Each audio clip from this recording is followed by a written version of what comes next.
خدا تعالیٰ کے لطف اور احسان اس کے انبیاء علیہم السلام پر گوناگوں پیرایوں میں نازل ہوتے ہیں۔ کسی نبی کی علمی اور عملی تکمیل بلا واسطہ ہوتی ہے، اور کسی کی تکمیل میں بعض وسائط بھی ہوتے ہیں، تو یہ خاص فضل کی بات ہے جیسا کہ ہمارے نبی صلی اللہ علیہ وسلم کی علمی تکمیل بغیر واسطہ کسی دوسرے استاد کے ہو کر اسی لحاظ سے آپ کو مہدی کا لقب ملا،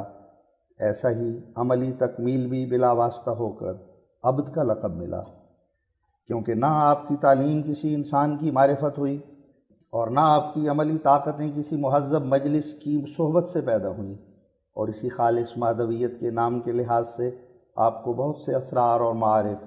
اور کلمے جامعہ بخشے گئے، یہاں تک کہ قرآن شریف میں اس قدر معارف اور نکات اور علوم حکمیہ الہیہ اور دلائل عقلیہ فلسفیہ اعلیٰ درجے کی بلاغت اور فصاحت کے ساتھ بیان فرمائے گئے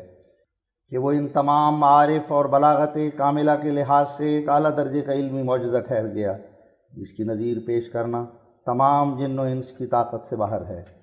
تو ہمارے نبی صلی اللہ علیہ وسلم کا وہ اعلیٰ کمال جس سے آپ کی خصوصیت تھی، مہدویت اور عبودیت ہے۔ آپ کی مہدویت کا ہی اثر تھا کہ اس زمانے کو عام خیال ہدایت یابی کا پیدا ہوا اور دلوں کو خود بخود خدا کی طرف توجہ ہو گئی۔ مہدویت سے مراد وہ بے انتہا معارف الہیہ اور علوم حکمیہ اور علمی برکات ہیں جو حضرت صلی اللہ علیہ وسلم کو بغیر واسطہ کسی انسان کے علم دین کے متعلق سکھلائے گئے، جو حضرت صلی اللہ علیہ وسلم کے معجزات میں سے اول درجے کا معجزہ ہے۔ حاشیہ: حضرت صلی اللہ علیہ وسلم کو والدین سے مادری زبان سیکھنے کا بھی موقع نہیں ملا، کیونکہ 6 ماہ کی عمر تک دونوں فوت ہو چکے تھے۔ پس اس واقعے میں بھی شان مہدویت کا ایک راز ہے، یعنی جس کو زبان سیکھنے کے لیے والدین کی تربیت بھی نصیب نہیں ہوئی،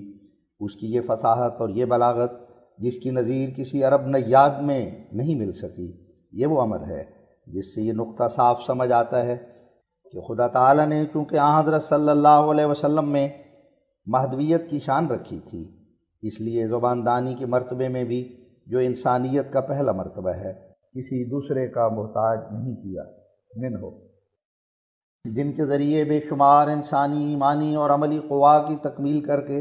معرفت تامہ کے بلند مینار تک پہنچ گئے اور عارف کامل ہو گئے۔ مسلمان اگر اس بات پر فخر کریں تو بجا ہے کہ جس قدر ان کو اپنے نبی کریم صلی اللہ علیہ وسلم اور کتاب اللہ قرآن شریف کے ذریعے سے اسرار اور علوم اور نکات معلوم ہوئے، اس کی نظیر کسی نبی کی امت میں نہیں۔ اور عبودیت سے مراد وہ حالت انقیاد اور موافقت تامہ اور رضا اور وفا اور استقامت ہے جو خدا تعالیٰ کے خاص تصرف سے حضرت صلی اللہ علیہ وسلم میں پیدا ہوئی، جس سے آپ اس راہ کی طرح ہو گئے جو صاف کیا جاتا اور نرم کیا جاتا اور سیدھا کیا جاتا ہے۔ یہ وہ نمونہ تھا جس کی پیروی سے بے شمار انسان استقامت کاملہ تک پہنچ گئے۔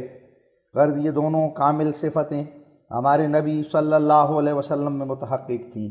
جو عام ہدایت اور قوت ایمانی اور استقامت کا موجب ہوئیں۔ اور جس طرح جناب کو مہدی اور عبد کا خدا تعالیٰ کی طرف سے لقب ملا تھا، جس کی تشریح ابھی ہو چکی ہے، اسی طرح حضرت عیسیٰ علیہ السلام کو روح اللہ کا لقب ملا، اور جب یہ لقب ان کو عطا ہوا تو خدا نے ان کو ان برکتوں سے بھر دیا جن سے دنیا کو جسمانی طور پر ان کے انفاس سے فائدہ پہنچا، اور یہ فوائد اکثر دنیاوی تھے، مثلا لوگوں کی بیماریوں کا ان کی توجہ سے دور ہونا،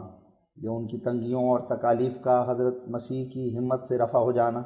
یا ان کی دعاؤں سے ان کا دشمنوں پر فتح پانا، یا کھانے پینے کی چیزوں میں برکت پیدا ہونا۔ مگر وہ برکتیں ان علمی اور روحانی اور غیر فانی اور ایمانی برکتوں کے مقابل پر کچھ چیز نہیں تھی جو حضرت صلی اللہ علیہ وسلم کے ذریعے دنیا کو ملی۔ ہم یہ نہیں کہتے کہ ان روحانی اور غیر فانی اور ایمانی برکتوں میں سے حضرت مسیح نے اپنی امت کو کوئی حصہ نہیں دیا، اور نہ یہ کہتے ہیں کہ ان جسمانی برکتوں سے حضرت صلی اللہ علیہ وسلم نے اپنی امت کو محروم رکھا، بلکہ مطلب یہ ہے